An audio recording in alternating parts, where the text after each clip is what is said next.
Ini ang Digicast Negros 10, ang top 10 ng mga balita sa Negros Island Region. Ang amo ni Gadulong sa inyo. Kagyari natin ng mga top stories of the day. Today is July 7, 2025, Lunes nga adlaw. Service provider sa La Carlota Dialysis Center, Islan sang probinsya. Organizer sang Mascara Festival, isla ni Mayor Greg Gasataya. Tatlo ka mga empleyado nga ginaligar nagbaton sang bayad para mapadasig ang permit, ginaimbestigahan. Ginaaligar halit sang quarry operation sa Pumuluyo, kabangdanan sa pagsunog sang mga rebelde sang heavy equipment. Kag sa good vibes, dalan pakadto sa Binadlan Fall sa Banwa sa Binalbagan, mahuman na sini nga tuig. Initanan sa Digicast Negros 10.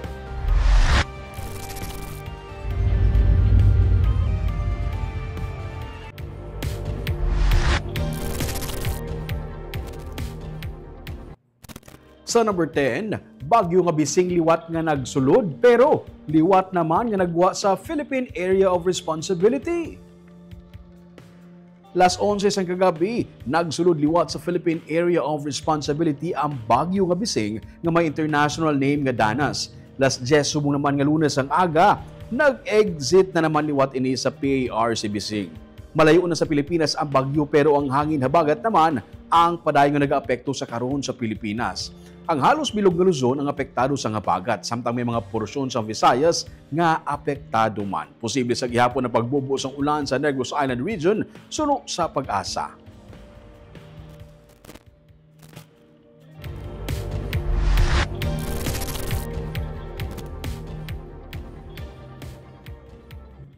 Sa number 9, isa ka Taipei-based nga team ang nagdaog sa pinakauna nga Bacolod International Pickleball Invitation. Gin-dominate ni Nilson Chen, isa sa mga kilala nga pickleball player, ang first Bacolod International Pickleball Tournament kagin patigayon sa One Pickleball Hub sa Lasal Avenue sa Bacolod sa weekend. Si Chen, upod ang teammate nga si Allen Manlangit, ang nagkampiyon sa men's double category.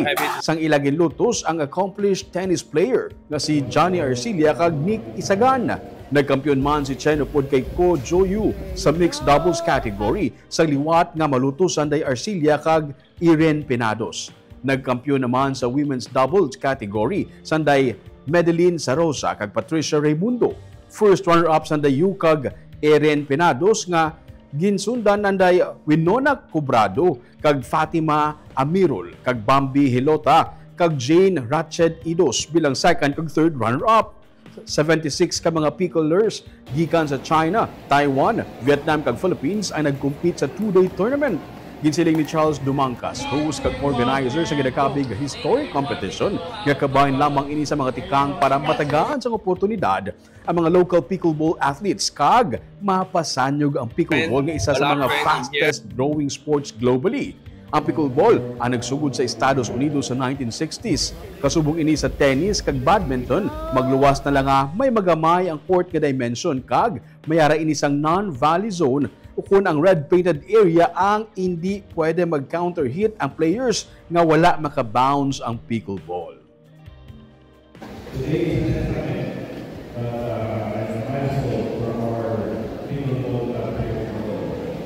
You are not just here to compete as ambassadors in the sport and hoping to build bridges across nations.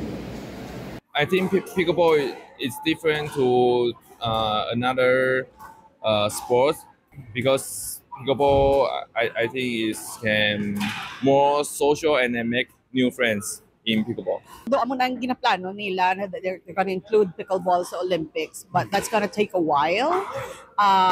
But it's inevitable, and maybe in a year or two, who knows?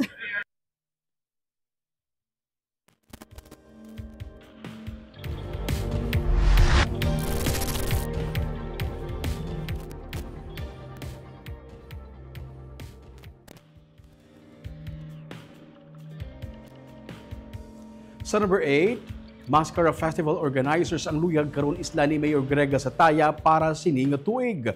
May report si Nico Delfin. Magluwas sa pagpatigayon sang tuigan nga Mascara Festival highlights sa Oktubre 26 Ginpahayag ni Mayor Greg Gasataya ang tuyo nga pagtukod sang separado nga foundation nga mong magadumala sa natalana nga okasyon. Natalana niya ini nga iga-anunsyo sa tion nga mapatod na ang katapo sa mga opisyal sang foundation.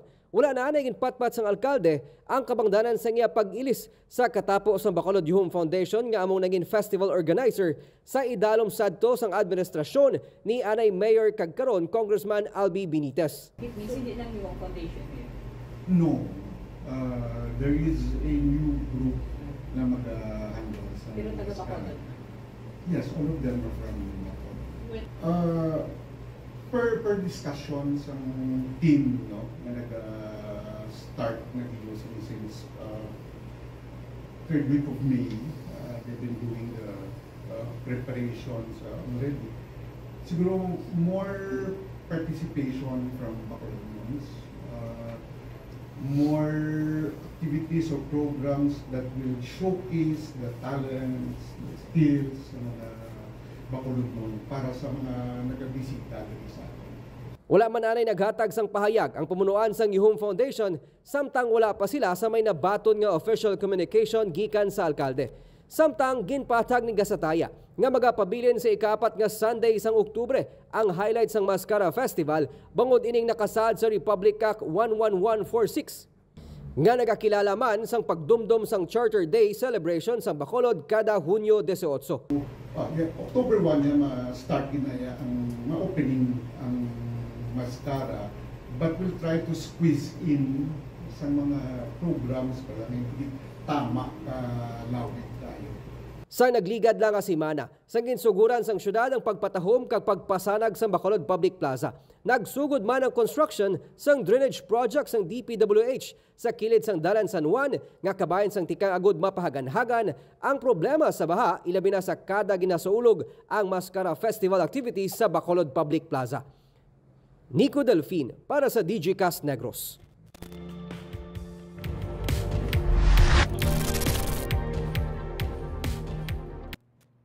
Sa number 7, isa ka teenager nga ginaligar nagpangawat sang cellphone sa merkado sa Banwa sang La Castellana, nakuhaan sa may kapin sa 100,000 pesos nga balor sang suspected shabu. Hindi lang kinawatan nga cellphone ang na-recover sa isa ka teenager sang siya ang nadakpan sa merkado sa Banwa sang La Castellana Domingo sang hapon. Nakuhaan man siya sang ginabulubanta 15 grams sang ginasuspetsuhan shabu nga nagabalor sang 102,000 pesos. Ginakop ang sospek kasi alias Kulot, 19 anyos, residente sa Moises Padilla kang subong adlaw. Ipasaka batok sa iya sa La Castellana PNP ang kaso nga theft in relation to Section 11 o possession of illegal drugs sa idalom sa Republic Act 9165 o Comprehensive Dangerous Drugs Act of 2002. Sunod sa 35 anyos nga biktima, nagaistorya siya sa iya bayaw sa guwa sang iya baligyaan sa ginkuha sang sospek ang cellphone nga naka-charge kag gindalagan ini. Ginrekisa ang sospek ang na-recover sa iya bulsa ang cellphone, pati na ang 8 ka mga pakete sa ginasuspetsuhan shabu, isa ka improvised straw nga may traces ang suspected shabu kag isa ka coin purse. Ginsiling ni Police Major Ron Darrell Nigos, hepe sa La Castellana PNP, ginpaidalom ang sospek sa drug test kag kung mapagpositibo siya, madugangan ang kaso ngaya pagapangatubangon.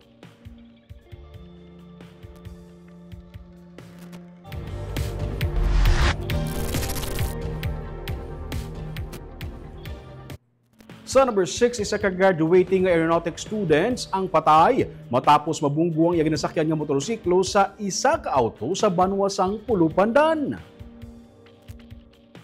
Nakabunggo sa likod sang Hyundai Accent ang motorsiklo nga ginamaneho sa isa ka graduating aeronautics student sa National Highway sa Barangay Mabini, Banwa sang Pulupandan, Domingo sang kaagahon. Gindala sa Valladolid District Hospital apang gideklarar nga dead on arrival ang biktima si Christian Colindres, 23 anyos, kag residente sa Barangay Zone 7 sa Pulupandan. Ginsiling ni Police Major Edfel Balibadlan, hepe sang Pulupandan PNP, upod ni Colindres ang duha niya ka mga abyan sa kayman sa ilatag sa ka mga motorsiklo padulong sa sur sa highway. Tigayon nga naka-overtake ang duha ka mga upod ni Colindres apang siya ang nakabunggo sa pangulihi nga bahin sang auto. Nagasuksok sang helmet ang biktima apang bangod sang impact, nakaangkon siya sang injury sa iyang dughan sunod sa kay Balibadlan. Voluntaryo naman nga nagsungka ang driver sang sedan sa PNP. Si Colindres ang magatapos na kuntani sa isa ka aeronautics school sa Manila, sininga tuig. Siya ang ari sa Negros para magbakasyon. Yara naman sa abroad ang iyang mga ginikanan.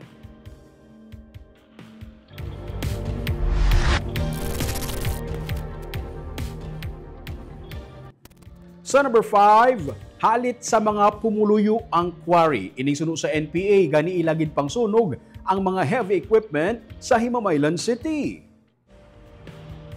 Ginako sang Romeo Nanta Command sang New People's Army ang pagsunog sang isa ka backhoe kag duha ka mga dump truck sa Sitio Midel, Barangay Carabalan, Himamaylan City, Biyernes sang gabi. Domingo sang hapon, nagpagawa sang statement ang NPA nga ilagin sunog ang mga heavy equipment nga ginagamit sa quarry operation nga ginapanagyahan ni punong barangay Mildred Titular sang Carabalan. Suno sa NPA, nagatuga sang halit sa Paniplan River ang quarry operation bangod sang tinuig na nga pagkutkot sa lugar. Suno sa ila, nagadalom ang suba rason nga nagakadulaan sang tubig ang mga talamnan kag uma sa palibot gani apektado ang panangabuhian sa mga mangunguma. Gindeklarar sang NPA nga yara sa 11 million pesos ang balor sang nasunog ang mga heavy equipment, pero 9 million pesos lamang ang estimate sang Himamaylan Bureau of Fire Protection. Ginsiling ni Fire Officer Turonel Labansawan, ang Chief Investigator sa Himamaylan BFP, nakakuha na sila sang abo gikan sa mga nasunog ang mga equipment kag ila itingwaan nga ipadala ini sa Fire Laboratory Service sa BFP National Headquarters agud may baluan kung may mga traces sang accelerants o kung mga materyales nga gingamit para mapadasig ang paglapta sang kalayo.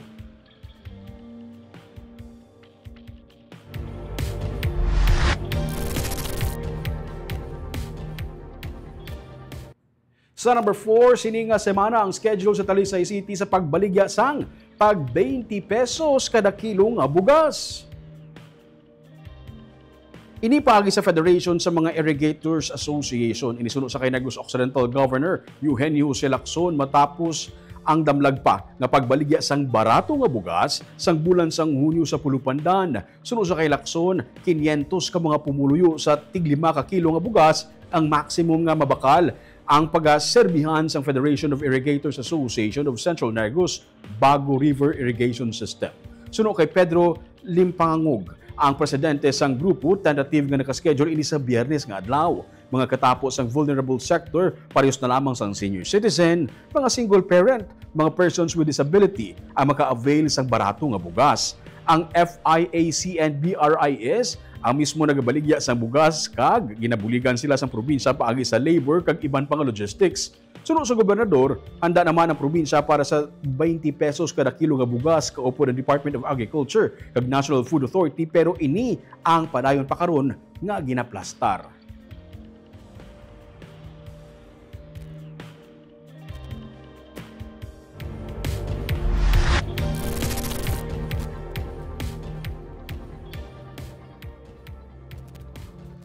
Sa number 3, 3 ka mga empleyado sa Provincial Veterinary Office ang ginreklamo nga nagabaton sang kwarta kabaylo sa pagpadasig sa pag-release ng permit. Ang 3 ang ipapanaugan na sang show cause order. Ginausisa sa karon sang Provincial Legal Office ang reklamo batok sa 3 ka mga nagatrabaho sa PVO. Ang complaint nga na-forward kay Provincial Administrator Rayfrando Diaz, nagasilinga ang natungdan, nagademand sang bayad. Labi na, para sa RAS o kunang Recognition of Active Surveillance, may kaangtanan sa African Swine Fever.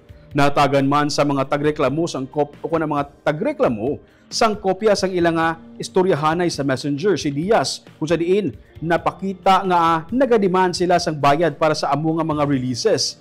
Ginahingyo sang mga tagreklamo ang isa ka thorough and impartial investigation.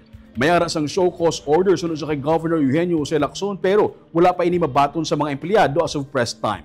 Kinasuggest sang gobernador nga sa mas madali nga panahon sabto na ini sa mga empleyado agud tigayon man maklear ang ilang mga ngalan kung wala magid sila kung wala gid man ininilagin himo.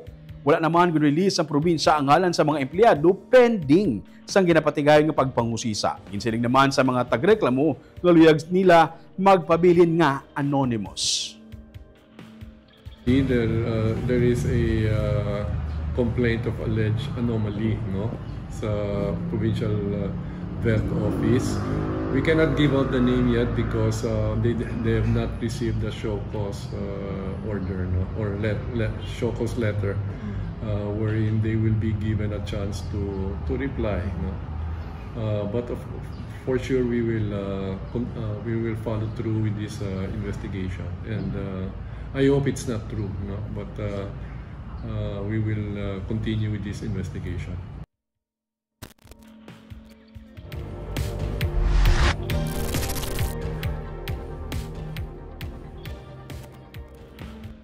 Sa number 2, City Legal Office sa Bacolod City ginausisa ang tag-iya sang isa ka talyer nga nagamit sang SK Office sang Barangay 16 sa Bacolod para sa iyang operation. Nahawanan na ang anay sangguniang kabataan office sa Barangay 16 sa Bacolod nga nahimo nga talyer. Makaligad nga gin-issuean sang notice to vacate sang katapos ang City Legal Office Enforcement Team sa nagligad nga semana. Pero suno sa kay City Legal Officer Carl Joseph Chu, si sao nila kung nga naka-operate ang talyer sa sulod sang government facility kag kung ano ang mangin sa labton sini sa paggamit sang pasilidad. Pila pa ka mga tag-iya sang illegal structures ang nga nagasablag sa dalan sa may bag-ong dalan halin sa Barangay 14 pakadto sa Barangay 35 ang gintagaan sang 5 ka adlaw para makakas ang extension sa ilang mga balay o kung baligyaan. Mag-i-issue man sang notice of violation ang syudad batok sa mga tag-iya sang illegal structures pati na sang mga salakyan, tricycle kag tricycad nga nakabig obstruction sa lagyan. Ginabulubanta malapit sa 200 ang mangin apektado na sa maapektuhan sang ipatuman nga clearing operation. Gina-check tapat to tanan kay dugay na naday yung pakatuan ko man to GSO sa nanligan city engineers ko na mga nagkaladula na kami. So mas ma-validated wala ang ating information kung ano ang mga nagkaladula at kung ano ang ikabudlay man magpasibangod mo.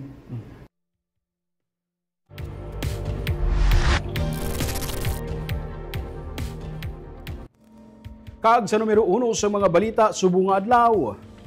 Probinsya sa Negros Occidental magapahamtang sang bag-o nga filtration system sa Don Salvador Benedicto Memorial District Hospital sa La Carlota City.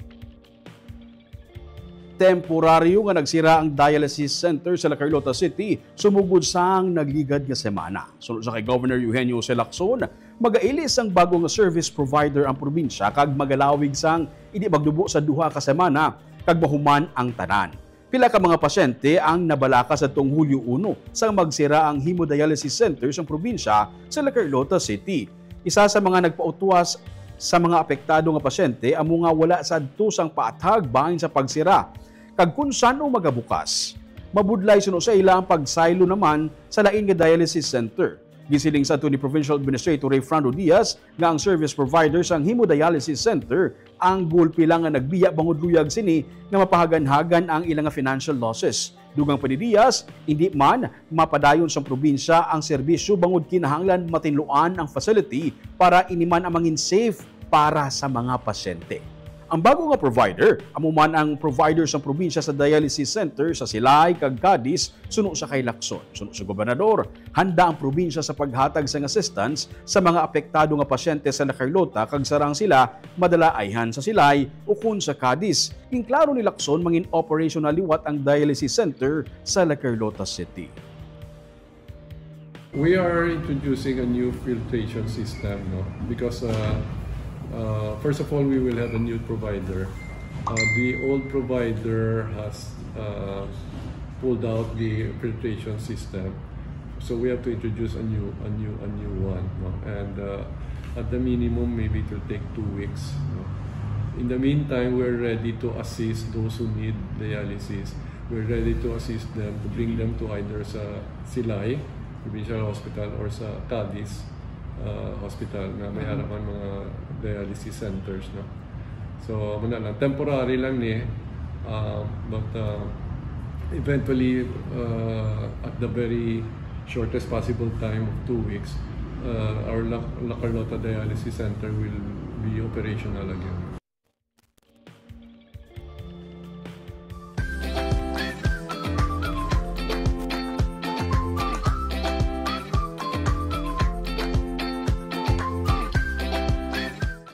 Kag sa good vibes, lapit na lang gid makalabot ang tourism road pakadto sa binadlanon kon Bambi Falls sa Banwa sang Binalbagan. Sini nga tuig, ginapaabot nga mahumana ang among highway. Yaring report.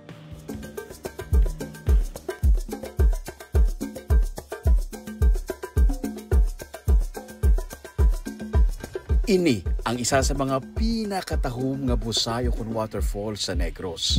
Ang Binadlan o kun Bambi Falls sa Barangay Biao sa Binalbagan. Sa tuanay, mabudlay ang magkadto diri. Pero pinaagi sa Tourism Road na amat-amatan butang dalan pasaka sa sini nga busay. Samtang gina-construct pa lang ang dalan, naging instant na ini nga tourist attraction. Naging popular ang Hermit Mountain. Kag makalilingaw lang tawon ang kabukiran sa palibot samtang nagapasaka ka diri. Subong 90% na sang dalan pasaka sa busay ang nahuman. Ang inigadalan, proyekto sa Department of Tourism. Suno sa kay Engineer Patrick Mabag, ang Municipal Engineer sa Binalbagan, ila ginapaabot nga sa siniga 2025, mahuman na gid ang dalan. Mga 3 na lang ka kilometro ang nabilin nga kalayuhon. 90% is already completed. 90 na? 90%. Right now, there is ongoing concreting dito. Oo. Gamay na lang yun. Siguro, a matter of 3 kilometers, malabot na natin ang Binadlan, entrance of the Binadlan Falls or the Bambi Falls. Yeah. Sir, may parts of Buko na ito ka medyo buday lang agyan, kay Galutak, kay Tigulunan. Because of the ongoing construction. Kaya sa kudang construction na. Sa subong nga nagainulan, gina-discourage anay ang pagsaka dito kay nagalunang ang dalan samtang nagapadayon ng construction. Kung mahumanagid man ang dalan pasaka sa waterfalls, ginapaabot ang pag-uswag pagid sa lugar. It will be expected gidamo kada sa mga tinubo na yung mga restaurants, cafe, upland resort, maybe clubhouse or even private yung mga farms campsite, glamping site. There's a lot of very promising ang lugar. Dugang panimabag na istoryahan na nila ni Mayor Emmanuel Aranda nga mag-allocate ang banwas ang budget para i-maintain ang katinlo sa lugar kag pag-maintain pagid sang dalan. Mabutang man sang banyo nga pwede magamit sang mga turista. Mayor Aranda, the next mayor, the new mayor na po, gabalik si Mayor Aranda, we allocated a budget there na para sa quarterly maintenance of the road going up. That includes vegetation control, garbage collections, mabutang mo sa tourist hub. Okay. May toilet with job for male and female. Very good. And for all gender. Sa panugod sang 2026 naman, sa tig-ilinit, ginapaabot nga masugura na ang pagtukod sa sini nga mga dugang nga mga proyekto sa lugar. Para kay Mabag, promising katama ang ininga lugar, ilabi na kung matapos na gid ang dalan. Magabiyahe ka lang pasaka, matahom na ang imo palibot. Kaag sa pag-abot mo sa ibabaw, ang mabugnaw naman nga tubig sang Binadlan Falls ang nagahulat sa imo. Sa mga wala pa nakakadto sa Binadlan o Bambi Falls, isa sa mga pinakamatahom nga waterfalls naton diri sa Negros, no mga 1.5 hours to 2 hours nga drive. Sa dalan pa lang pasaka sa may Barangay Biao, busog na ang mata mo sa view paglapot mo sa Binadlan Falls o kung sa Bambi Falls, bonus point, katahom katama sang busay. Shout out anay sa aton nga mga live viewers subong gabi, si Jubeya Yap Janalag. Good Monday afternoon, DJ Castragos and Choy Roming Subaldo. Si Gloria Bantigay, good afternoon, DJ Cascag sa Roming Subaldo. Happy Monday. Si John Randolph Rubin, good afternoon. Si Angelica Yuki Noble. Hello, DJ Castragos, mayang hapon from Moises Padilla. Si Jonathan Terry, mayang hapon po. Si Romel Mahilom Galio, mayang hapon, Sir Roming, kag DJ Castragos watching with Mary Ann Villeta Galio sa Riana's Eatery. Si Annie Lee, hello, DJ Castragos, good evening, watching from Barangay Bata. Hello to Krishna Israel and David Israel. Kaagap itong top 10 nga mga balita sa Negros Island Region subong adlaw. Tubtub sa buwas ako si Romeo Subaldo, mayong gabi.